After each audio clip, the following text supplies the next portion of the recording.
კაცებს მომაქვს სახში და ცელოფნით იყო დაკიდებული და მე მეკონა გარგარი იყო კაი გარგარს ვინ დაკიდებდა მეც რომ შტერი ვარ წამოვიღე და დაპანი იყო და გავრეცხე და ის კურკებს მაინც ჩემჭამი კურკებს მეთქი ხო და ასეთ ცერაზე გამოვედი და კიდე რაღაცერ გამოვიდე ცერაზე ცხვენია რომ რატომ მომნათლე ნაციონალად და რატომ არ მეხმარება ვინმე მე ჩემნაირ გაჭირებულს ქუთაისში 73 წლის მოხუცებული ქალბატონი დახმარებას ითხოვს. მისი განმარტებით მერიას ერთჯერადი ფულადი შემწეობის იმედით ორჯერ მიმართა. თუმცა ამის შედეგად 100 ლარიანი მიმართვა მიიღო მერის სახელზე მისი უბნის მაჟორიტარისგან.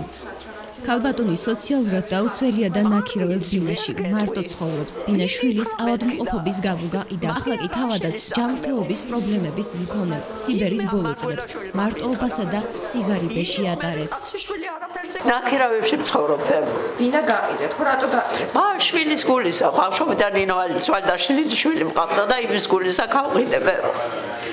რა თქმა კედლებისთვის მეყურებია შვილი მომეკლა რომელი დედა იზამდა მაგას ბებო მარტო ვარ ბებო მარტო შვილი თქვენი ჩემი შვილი მე რომ ყველა შემწირე ჩემ ცხოვრება გამოკეთდა იმასკნა და მუსიკალური სკოლა დაამთავრა და ცოლი ყავს და შვილი ყავს მაგრამ სიდედმა წაიყვანა იმიტომ რომ მე აღარაფერი აღარ მქონდა ავადმყოფობის მეტი აღარაფერი აღარ დამჭადა სოციალურ დახმარებას ვღებულობ 60 ლარს კი და პენსიას ვღებულობ მაგრამ ქირა და წამლები ძვირად ღირებული წამლები მჭირდება და მე უკვე საჭმელისთვის ერთჯერადი ყვება მადლიერების სახში და ჩემი სანაავადმყოფმა 4ჯერადაც 3ჯერადაც მაინც უნდა იყვებოს ბებო გერმანელების დახმარება დარიგდა და ვერ გავარკვიე რომ ვინ დაწერა ეს სია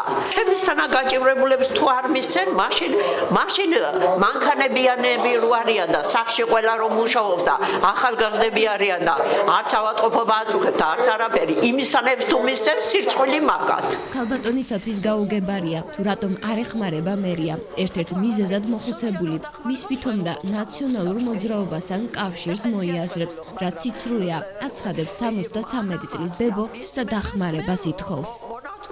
თამარ ქავთარაძე, ტელეკომპანია მეგატივისათვის. მე 200 ლარის დახმარებას ვითხოვდი, მაგრამ არც ის 100 ლარი არ მინდა. იმიტომ რომ ესე იგი დამცირებულად გრძნობ თავს ამ ქალაქში. ამ ხელისუფლების დროს დამცირებულად. წერილში მოითხოვეთ თქვენ ეს რომ 200 ლარის წერილში და მოვითხოვე 200 ლარი თანაც დავწერე ჩემი წერილი რომელმე წაიკითხოთ ესე იგი იტირებს ჩემი დაწერილი წერილი და იმის მერე 200 მქონდა წნევა მთელი ერთი კვირის მანძილზე ისე ვინერული წერილის დაწერაში ნუ თუ გული არ ქონდა ვინმე ვისაც ის წერილი დაეწერა რომ წაიკითხა და გაეგო ჩემი გასაჭირი ძალიან თქო ყველას მე ვარ საქართველოს მოქალაქე ქართველი აუპატიოსნესი ადამიანი ქირაში მყოფი და ასე ნუ გამანადგურებენ საერთოდ ნუ მომნათლავენ ნაციონალად და ოცნებად და ნურცლურაფრად მე არ ვიცი ოცნებაა თუ ნაციონალია თუ ვინა მე ვიცი საქართველო და საქართველოს მოქალაქეები იმათთან მაქვს საქმე მე